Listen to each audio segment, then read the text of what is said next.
Oke, pada kesempatan kali ini saya Fadila Zikri Ramadan, mahasiswa program PJJ 1 Manajemen.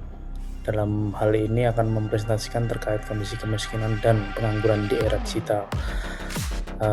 Materi kali ini untuk menyelesaikan tugas mata kuliah perekonomian Indonesia. Pada kesempatan kali ini, izinkan saya untuk mempresentasikan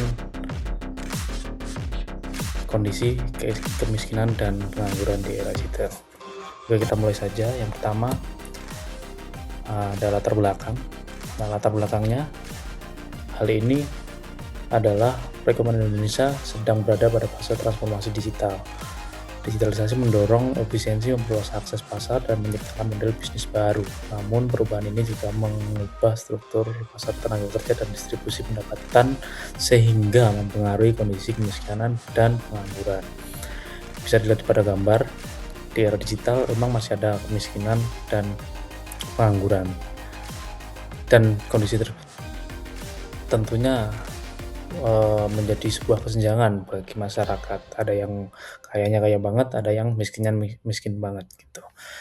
Nah, pada kesempatan kali ini saya akan menghubungkan antara teori ekonomi dan kondisi yang ada di lapangan dengan data-data yang ada baik data BPS, Kemenkeu, OJK, dan BI. Oke, teori ekonomi yang sangat pas dengan kondisi kemiskinan maupun pengangguran di era digital adalah satu, teori pertumbuhan Solo.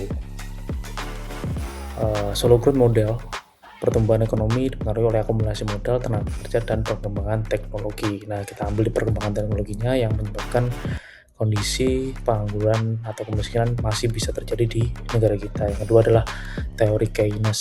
Pengangguran terjadi karena permintaan agregat dalam perekonomian belum cukup menyerap seluruh tenaga kerja. Yang ketiga adalah teori dualisme ekonomi.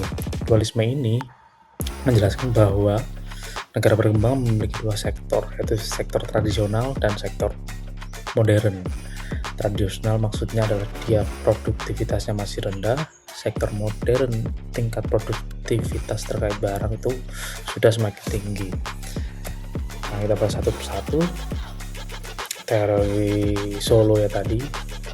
Jadi, pertumbuhan ekonomi dipengaruhi oleh akumulasi modal, tenaga kerja, dan perkembangan teknologi. Maksudnya, teori ini menunjukkan bahwa pertumbuhan ekonomi tidak otomatis mengurangi kemiskinan apabila hasil pertumbuhan tidak distribusi secara merata. Nah, di Indonesia sendiri, kondisinya digitalisasi mulai meningkat, produktivitas e-commerce dan layanan yang berbasis teknologi mulai meningkat, contohnya pembayaran melalui QRIS, belanja dengan online, dan trading dan sebagainya. Investasi pada infrastruktur digital dan transformasi industri mendorong output nasional meningkat. Seperti tadi, investasi sekarang nggak perlu ke bank dan ini sehingga cukup dengan teknologi smartphone, laptop bisa melakukan kegiatan trading atau investasi, baik itu saham dan investasi lainnya. Cuman realitas yang terjadi, ekonomi tetap tumbuh, tapi sebagian kelompok masyarakat berpendidikan rendah dan pekerja informal belum menikmati manfaat ekonomi digital karena aksesnya belum optimal, akses modal itu belum optimal merata ke semua masyarakat. Yang kedua adalah Keynes teori. Pengangguran terjadi karena permintaan agregat dalam perekonomian belum cukup menyerap seluruh tenaga kerja.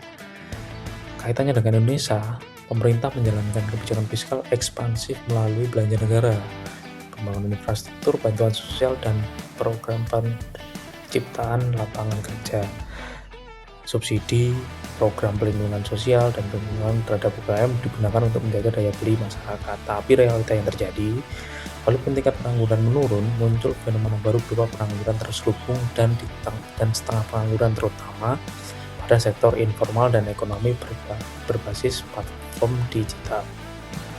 Dan teori yang ketiga, teori dualisme ekonomi dan transformasi digital. Teori ini menjelaskan bahwa negara, tadi saya jelaskan di awal, ada sektor tradisional dan modern. Ini perbedaannya adalah terkait tingkat produktivitas. Realitas yang terjadi, sektor digital berkembang cepat di kota-kota besar, belum merata di seluruh kabupaten atau kota, hanya di kota-kota yang besar. Sementara sebagai masyarakat masih bergantung pada sektor informal dan usaha tradisional. Jadi akses untuk dia bisa mengembangkan pasar untuk lewat digital masih belum ada aksesnya, belum bisa mencapai akses tersebut mereka. Akibatnya terjadi ketimpangan pendapatan, perbedaan akses teknologi yang saya jelaskan tadi, perbedaan kesempatan meraih pekerjaan. Kemudian kondisi sekarang, kondisi kemiskinan dan pengangguran memang berbeda. Ini saya mengambil data dari BPS dan BI dan data dari Kementerian Keuangan. Dari kondisi kemiskinan berdasarkan data BPS, persentasenya di 2025 di bulan September sekitar 8,25% atau 23,36 juta orang. Pada intinya data tersebut kemiskinan di desa lebih besar dari kemiskinan di kota. Faktor utamanya inflasi, pendidikan, dan akses kerja. Kondisi pengangguran di Indonesia saya ambil juga dari data BPS menunjukkan di bulan November 2025 mencapai 4,75% atau sekitar 7,35 juta orang. Tingkat pengangguran terbuka dominasi pengangguran di usia muda dan lulusan baru. Jadi setiap tahun melahirkan lulusan sarjana-sarjana baru dan melahirkan pengangguran baru juga setiap tahun. Ya karena mungkin bisa terjadi karena jumlah lulusan sama jumlah lapangan pekerjaan yang ada lebih besar jumlah lulusan atau first graduate yang ada daripada jumlah lapangan pekerjaan. Digitalisasi mengubah tenaga kerja. Dulu pekerjaan konvensional mengetik dan sebagainya, administrasi dan sebagainya bisa sekarang dikerjakan oleh AI aja. Nah, ekonomi digital menjadi penggerak pertumbuhan baru. Terjadinya pergeseran lapangan kerja ke sektor yang berbasis teknologi, sehingga yang harusnya bisa dikerjakan dengan orang atau personal sekarang bisa dikerjakan dengan sistem, dengan artificial intelligence, sehingga peluang untuk pekerjaan juga makin menurun. Cuman tantangannya adalah pemerataan akses ekonomi. Oke, selanjutnya dinamika perekonomian di Indonesia. Di era digital, pengangguran di Indonesia terjadi akibat pergeseran struktur ekonomi. Tantangannya bukan sekedar ketiadaan lapangan kerja, melainkan kesenjangan keterampilan skill atau gap. Jadi ada gap antara masyarakat miskin sama masyarakat yang udah kaya. Mereka pasti punya privilege yang berbeda, mulai dari akses, modal, dan sebagainya. Mulai dari hak ekonomi pasti berbeda. Cuman itulah tantangannya, gimana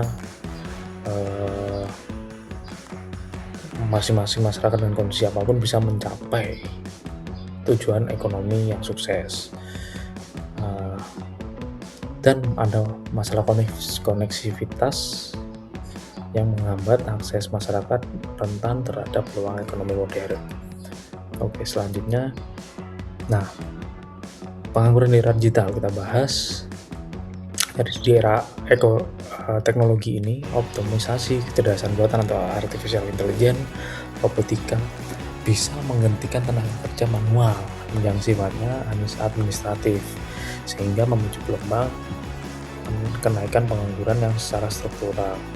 Yang kemudian ada ketidakpastian sektor informal. Jadi sektor informal itu transformasi digital yang menyebabkan gigs atau pekerja lepas berbasis aplikasi, sehingga personal atau yang berbasis manual minim jaminan sosial, perlindungan kerja, dan kepastian pendapatan. Seperti itu. Kesenjangan keterampilan, ketidakcocokan antara sistem pendidikan dan kebutuhan industri menciptakan fenomena di mana jutaan angkatan kerja termasuk lulusan baru menganggur karena tidak memiliki kompetensi digital yang spesifik. Jadi banyak yang salah jurusan ketika dimasukkan ke lapangan kerja tidak sesuai dengan skill yang dia dapatkan semasa kuliah. Objek keempat, banyak contoh kasus terjadinya di era digital seperti saya sebutkan tadi. Oke, nah ini data yang Kita tarik kondisi lapangan atau fakta di lapangan. Ini tanggal Januari 2005 ada 1081 pekerja PT Piratex Industri mengajukan PHK secara sukarela karena membutuhkan kepastian. Ya kalau tidak digaji ya pasti mereka membutuhkan kepastian. 26 Februari 2025 gelombang PHK terbesar dengan total 9.604 pekerja terdampak. PT Sritek pun 8.504 orang. Ada sumbernya saya cari. Jadi kondisinya bisa terkait skill, kondisi perusahaan juga, dan kondisi ekonomi yang ada di Indonesia. Kemudian ada juga digital. Nah, contohnya digitalisasi jalan tol merupakan salah satu contoh penyebab hilangnya pekerjaan. Yang dulu bisa manual pembayarannya, sekarang emang mempermudah, cuman hilangnya pekerjaan terhadap masyarakat juga naik, sehingga diperlukan pekerjaan-pekerjaan baru, lapangan-lapangan pekerjaan baru, sehingga masyarakat mendapat pekerjaan yang lebih layak lagi. Selanjutnya, kemiskinan di era digital. Ada penyebabnya, ada 4 faktor. Pertama, emang kesenjangan akses teknologi. Ya, tidak seluruh masyarakat memiliki akses internet, modal perangkat digital, dan infrastruktur yang memadai. Yang kedua, rendahnya literasi digital. Banyak tenaga kerja yang belum memiliki kemampuan teknologi yang sesuai dengan kebutuhan pasar kerja modern. Jadi masih banyak perlu belajar, sehingga harus perlu diadakan pemerintah untuk mengadakan seminar-seminar secara gratis pada masyarakat yang kurang mampu mendapatkan akses teknologi. Yang ketiga, perubahan struktur lapangan kerja, otomatisasi dan digitalisasi menyebabkan beberapa pekerjaan tradisional berkurang. Keempat, ketimpangan pendidikan yang belum rata menyebabkan kualitas SDM berbeda dalam menghadapi ekonomi digital. Berikut adalah kesimpulan, solusi dan rekomendasi yang bisa dipakai pemerintah untuk mengatasi dan menurunkan angka kemiskinan dan pengangguran. Yang pertama, meningkatkan kualitas sumber daya manusia secara digital. Maksudnya skill digitalnya ditingkatkan lagi dengan melalui seminar dan sebagainya, yang sebenarnya secara free ya, supaya semua orang bisa mendapatkan akses yang sama berbasis infrastruktur digital. Ini bisa ke sekolah-sekolah, program-program terkait pembelajaran dan sebagainya secara digital, soft skill ditingkatkan secara digital. Ketika mendorong pertumbuhan UMKM digital, mulai dari marketing TikTok atau e-commerce lain, perlu dikasih sosialisasi juga, menciptakan lapangan kerja yang berbasis ekonomi digital, tentunya yang bisa dijalankan oleh manusia, bukan full sistem, sehingga lapangan kerja yang padat karya tapi konsep digital masih bisa dijalankan. 5. Meningkatkan program rescaling dan upscaling. Kalau ini modal sendiri harusnya, dan modal leher ke atas, jadi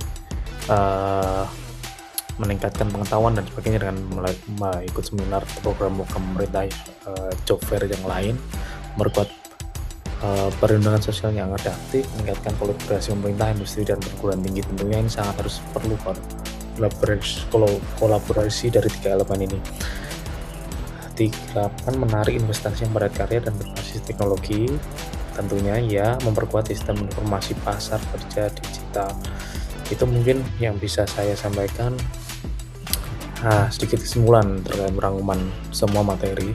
Jadi, pengentasan kemiskinan dan pengangguran di era digital memerlukan kebijakan yang terintegrasi antara peningkatan kualitas SDM, pemerataan infrastruktur digital, penguatan UMKM, penciptaan lapangan kerja berbasis teknologi, perlindungan sosial yang adaptif, serta kolaborasi pemerintah dengan dunia usaha dan perguruan tinggi.